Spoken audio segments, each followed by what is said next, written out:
Assalamualaikum warahmatullahi wabarakatuh. Salam sejahtera bagi kita semua. Perkenalkan, nama saya Evan Elianto Supar, salah satu dosen program studi arsitektur Fakultas Teknik Universitas Muhammadiyah Banjarmasin. Adapun bidang ilmu yang saya tekuni adalah arsitektur dengan konsentrasi pada lingkungan dan kawasan binaan. Saya akan menjelaskan mengenai gambaran perkuliahan yang saya ampu, yaitu Studio Perancangan Arsitektur 4. Mata kuliah Studio Perancangan Arsitektur 4 merupakan mata kuliah wajib yang tersedia di semester 4 dengan persyarat peserta telah lulus mata kuliah Studio Perancangan Arsitektur 3. Fokus pembelajaran diarahkan pada transformasi citra atau branding image baik perusahaan, institusi, maupun produk ke dalam rancangan arsitektur. Pembelajaran mata kuliah Studio Perancangan Arsitektur 4 dilakukan melalui praktikum studio selama 4 SKS per pekan dalam kurun waktu 1 semester pembelajaran. Adapun kemampuan akhir yang diharapkan setelah peserta mengikuti perkuliahan ini adalah mereka mampu merancang bangunan publik bertingkat rendah berdasarkan transformasi citra atau identitas kasus proyek ke dalam bentuk arsitektur melalui langkah-langkah berikut. Yang pertama, penjabaran transformasi citra atau identitas ke dalam desain arsitektur. Kedua, eksplorasi data proyek berdasarkan kondisi sebenarnya. Ketiga, penelaahan terhadap hasil eksplorasi data proyek dalam bentuk analisis perancangan. Keempat, proyeksi citra atau identitas kasus proyek dalam bentuk konsep arsitektural. Yang kelima, penyusunan pra-rancangan berdasarkan citra atau identitas kasus proyek. Yang kelima, menyusun pengembangan rancangan berbasis citra atau identitas kasus proyek. Dan yang ketujuh adalah menyusun citra atau identitas kasus proyek perancangan arsitektur dalam bentuk penyajian arsitektural. Dalam 1 semester, peserta perkuliahan akan diajak untuk mendalami karakter branding, serta menyusun rancangan melalui materi pengertian citra dalam arsitektur, studi preseden, eksplorasi data perancangan, pertimbangan rancangan, analisis perancangan proyek, persepsi ruang dalam arsitektur, citra dan material, citra dan transformasi arsitektural, komunikasi dan penyajian arsitektur. Proses perkuliahan studio perancangan arsitektur 4 dilakukan secara offline, menggunakan metode studio dengan durasi waktu 4 kali 170 menit setiap pekan, tentunya dengan tetap menjaga protokol kesehatan. Dalam pertemuan pertama, selalu disampaikan dan disepakati bersama kontrak perkuliahan, tujuan pembelajaran serta penjelasan mengenai rencana pembelajaran semester kepada peserta mata kuliah. Hal ini dianggap perlu agar memberikan gambaran kepada peserta perkuliahan mengenai proses perkuliahan yang akan ditempuh pada mata kuliah ini selama 1 semester. Untuk mencapai tujuan pembelajaran maksimal, mahasiswa akan diberikan sebuah kasus proyek melalui project based learning dengan didampingi oleh tim teaching yang beranggotakan 5 dosen termasuk saya sebagai koordinator. Dalam prosesnya, peserta perkuliahan dibagi menjadi kelompok-kelompok kecil terdiri dari 4 sampai 5 orang didampingi dengan 1 dosen pendamping sebagai pengarah. Aplikasi berbagi pesan seperti WhatsApp Group juga menjadi sarana efektif dalam hal berkoordinasi dengan melibatkan tim teaching, serta peserta perkuliahan. Selain itu, perkuliahan juga menggunakan aplikasi Google Education Suite dalam pelaksanaan dan pendistribusian materi, serta tugas. Dalam proses pembelajaran, setiap pertemuan terdiri dari 3 sesi. Sesi yang pertama adalah sesi penyerapan materi, merupakan proses penyampaian materi perkuliahan oleh dosen koordinator atau dosen dalam tim teaching berdasarkan kepakarannya. Dalam proses ini juga diperkenankan untuk berdiskusi mengenai materi yang sedang dibahas. Pada sesi selanjutnya adalah sesi penugasan. Pada sesi ini merupakan proses peserta perkuliahan melakukan pengerjaan tugas berdasarkan materi yang telah disampaikan, baik secara kelompok maupun individu. Dalam proses ini peserta perkuliahan dapat bertanya dan berkonsultasi tugas dengan dosen pembimbing maupun koordinator. Pada sesi terakhir, merupakan sesi evaluasi perkuliahan, merupakan proses penyajian hasil penugasan di depan kelas.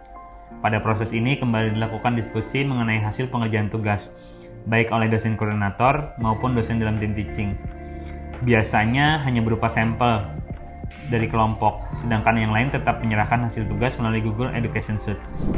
Penilaian perkuliahan dilakukan berdasarkan rubrik penilaian yang telah disampaikan dan disepakati di awal pertemuan perkuliahan.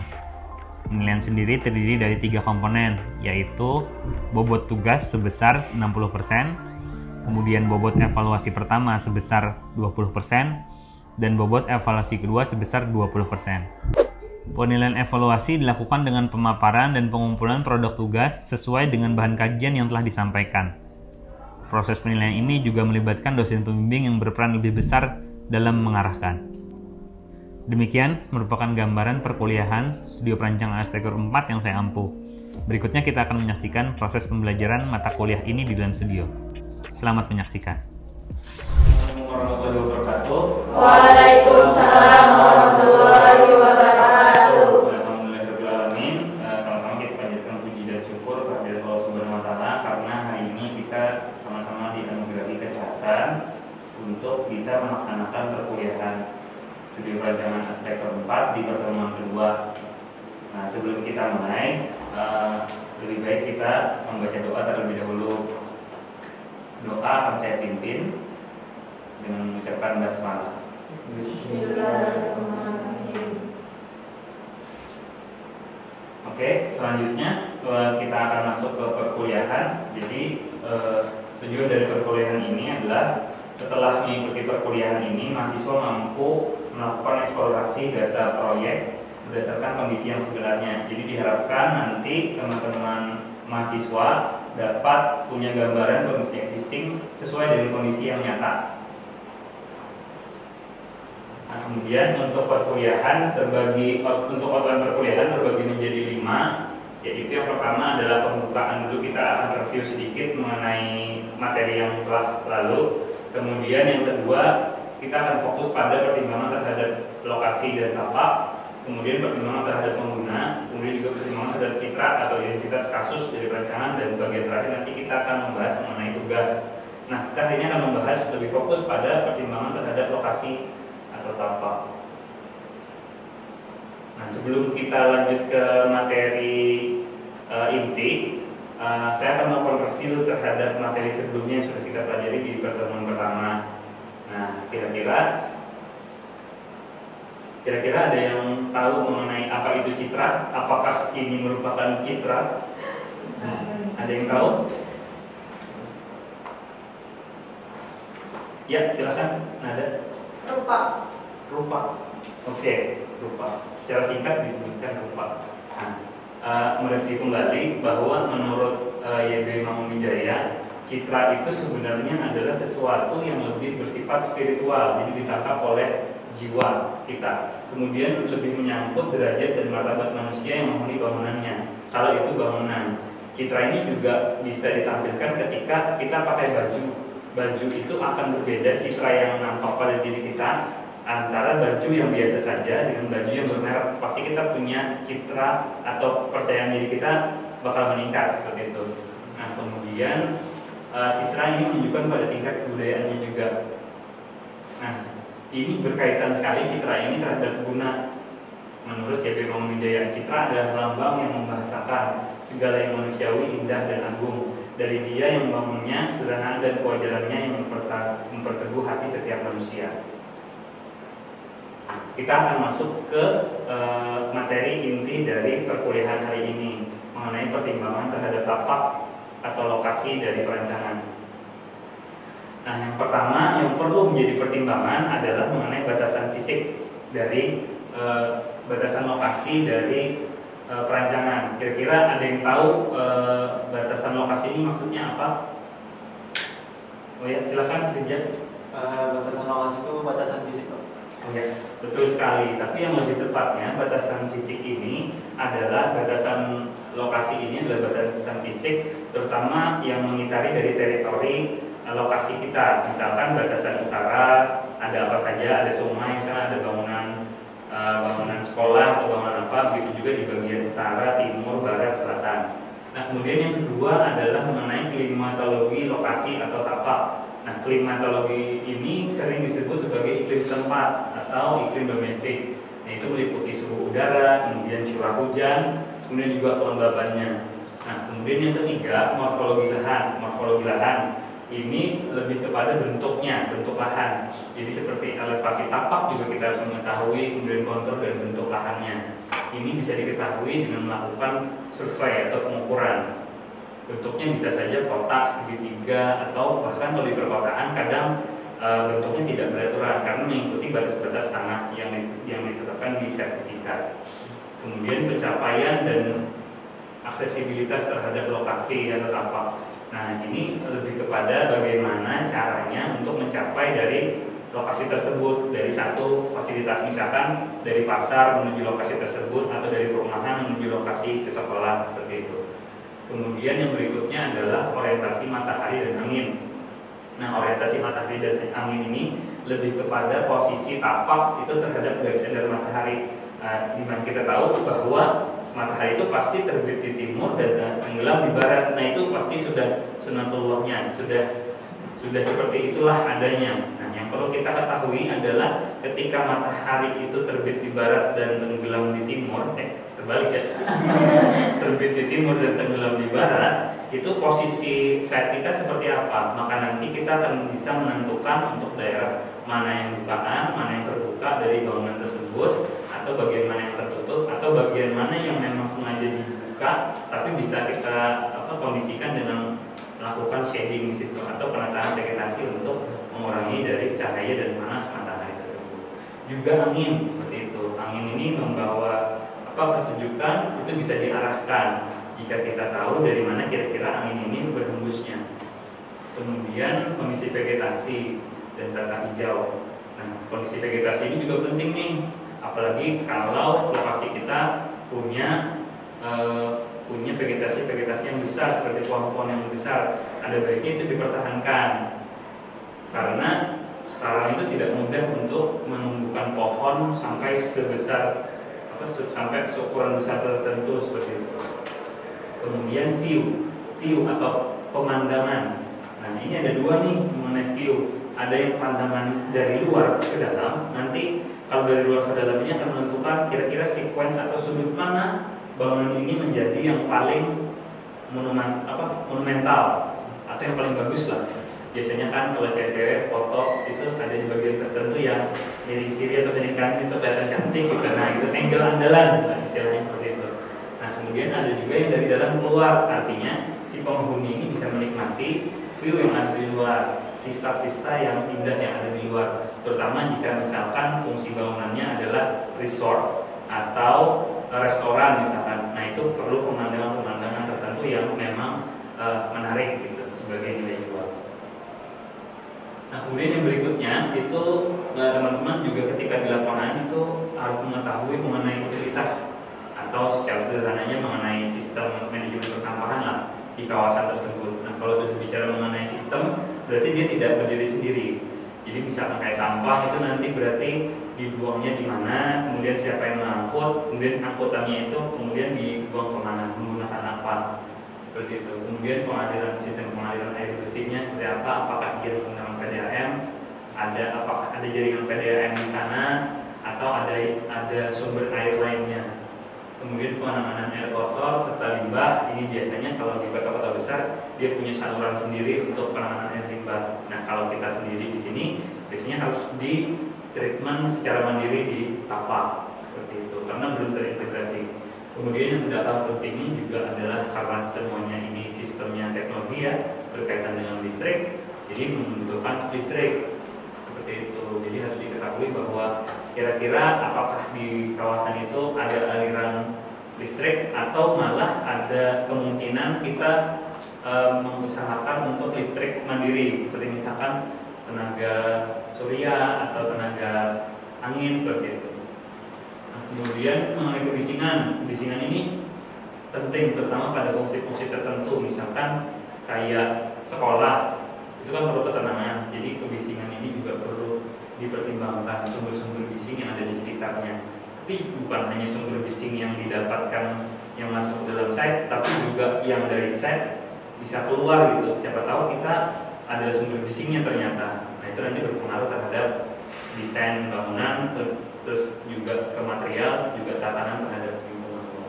Nah, kemudian yang tidak kalah penting itu ada karakter kawasan.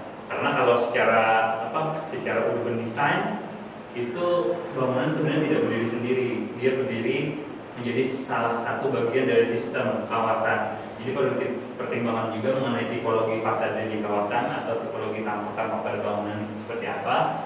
Kemudian ketinggian bangunan sekitarnya juga harus disamakan. Nah, ini yang paling penting harus sesuai dengan peraturan terkait. Kira-kira ada yang bisa menyebutkan peraturan apa saja yang menjadi penting dalam perancangan? Ya, Ulfa silakan. Setahu saya ada KDB, KLB, sama GSB. Oh ya, benar sekali. Tapi ada satu lagi yang menjadi pertimbangan kalau di tempat kita adalah GSS atau garis sempadan sungai. Karena kita di Kota Banjarmasin punya kearifan lokal, kita menjaga sungai dengan kota seribu julukannya kota seribu sungai, makanya kita harus aware terhadap badan sungai. Makanya GSS itu dinilai penting diterapkan di Banjarmasin. Kemudian yang berikutnya mengenai isu tapak. Isu tapak ini berada di kawasan apa? Karena nanti teman-teman akan beda tuh perlakuannya antara kawasan satu dan kawasan yang lain. Misalkan di kawasan bersejarah seperti di Sungai Jingan, misalkan kawasan kampung lama seperti itu. Kemudian kawasan industri itu bakal beda treatmentnya terhadap rancangannya. Kemudian yang berikutnya keunikan alami atau fitur tapak yang tercipta oleh alam. Misalkan teman-teman ternyata ketika survei itu menemukan ada mata air di sana atau ada gua di sana yang terbentuk secara alami. Nah, betul. Itu harus diinventarisir dan dicatat. Bisa jadi itu menjadi nilai tambah dari perancangan. Nah, yang terakhir itu keunikan buatan. Nah, ini terutama terjadi pada lahan-lahan yang sudah dimanfaatkan oleh pemanfaat sebelumnya. Jadi sudah terutama di perkotaan. Misalkan ternyata ada satu sculpture yang bisa dimanfaatkan seperti itu, masih bisa kita reserve. Oke, lanjut. Nah, ini beberapa aplikasi yang dapat digunakan. Kalau sekarang kan zaman canggih ya, kita tidak perlu naik helikopter untuk membuat peta udaranya. Jadi teman-teman bisa saja menggunakan Google Maps, Google Earth, atau Bing Maps atau OpenStreetMap untuk menemukan peta udaranya. Nah, ini hasil-hasilnya. Nah, kemudian referensi yang bisa digunakan nanti oleh teman-teman ada 4 kurang lebih. Ada site analysis, analisis tapak itu punyanya Edward T. White. Kemudian ada juga arsitektur bentuk dan tatanan punya Dekacing. Kemudian Wastu Citra punya YB Wijaya atau Romo Mangun. Kemudian yang terakhir bisa pakai bukunya arsitektur ekologis dari Hansbeck. Oke, sampai di sini ada yang mau ditanyakan? Oh ya, silakan Aura. Iya Pak, terima kasih Pak. Bapak tadi sudah menjelaskan tentang pertimbangan terhadap lokasi tapak. Nah, salah satunya itu kan morfologi lahan. Yang saya ingin tanyakan, bagaimana Pak cara mendapatkan dari morfologi lahan tersebut? Terima kasih Pak. Oke, terima kasih pertanyaan yang bagus. Tadi memang disampaikan bahwa salah satu materi yang harus kita dapatkan ketika survei itu adalah mengenai morfologi lahan, terdiri dari elevasi tapak, kemudian konturnya, serta bentuk lahan. Nah, ini biasanya didapatkan dengan survei. Kalau di proyek nyata itu kita akan melibatkan disiplin ilmu lain seperti teknik sipil, kemudian geodesi. Nah, menggunakan biasanya juga menggunakan alat-alat khusus, misalkan kayak teodolit, kemudian meteran, seperti itu. Nah, tapi teman-teman jangan khawatir, nanti dalam perkuliahan ini kita akan berkolaborasi juga dengan teman-teman dari lab teknik sipil, nanti yang akan bantu untuk pengukuran lahan, seperti itu. Jika tidak ada pertanyaan lagi, saya akan lanjutkan dengan penjelasan mengenai tugas. Jadi teman-teman akan dibagi menjadi 5 kelompok. Yang pertama itu kelompok yang akan melakukan riset terhadap lokasi tapak. Lokasinya nanti akan dijadikan sebagai kantor kecamatan atau kantor perizinan daerah atau SKPD tertentu. Kemudian kelompok kedua nanti akan merancang puskesmas, klinik, kemudian bisa digantikan atau apotek. Nah, kelompok ketiga nanti akan merancang kantor cabang dari bank nasional atau bank swasta atau bank daerah. Kemudian kelompok yang keempat nanti akan merancang restoran atau food and beverage. Kemudian kelompok kelima nanti akan merancang authorized dealer atau retail store-nya. Nah, ini akan dipaparkan dalam bentuk, tugas ini akan dipaparkan dalam bentuk poster untuk hasil eksplorasi data fisik dan non fisik kawasan proyek berdasarkan kondisi sebenarnya. Nanti mengacu pada KK yang sudah kita bagikan di pertemuan pertama sebelumnya. Nah, ini adalah lokasi dari perancangan teman-teman. Satu lokasi, tapi nanti teman-teman akan melihatnya dalam berbagai macam kacamata. Jadi lokasinya ini ada di Jalan Sultan Adam di Kecamatan Banjarmasin Utara. Lokasinya dekat dengan daerah Calon. Nah, kemudian ini detail mengenai tugasnya. Tugas ini dilakukan dalam berkelompok terdiri dari 2 sampai 3 orang. Setiap kelompoknya sesuai dengan citra dan identitas masing-masing dari proyek yang akan dilaksanakan. Kemudian sesuai dengan materi yang diberikan, peserta berkewajiban melakukan pengumpulan data informasi terdiri dari data mengenai tapak dan lingkungannya. Jadi bukan hanya yang ada di tapak, tapi juga di sekitar lingkungannya. Kemudian hasil eksplorasi atau data informasi tersebut nanti disusun dalam bentuk poster ukuran A3 maksimal 2 lembar sesuai dengan format yang ada di KK. Kemudian di bagian terakhir melakukan paparan atau tayangan progres pekerjaan di depan kelas seperti itu. Oke, kira-kira cukup. Terima kasih banyak atas perkuliahan hari ini. Selanjutnya akan dilanjutkan dengan penugasan teman-teman. Kemudian nanti sore akan kita lanjutkan dengan pemaparan dari sampling peserta perkuliahan. Terima kasih banyak. Saya ucapkan terima kasih. Assalamualaikum warahmatullahi wabarakatuh. Waalaikumsalam warahmatullahi wabarakatuh.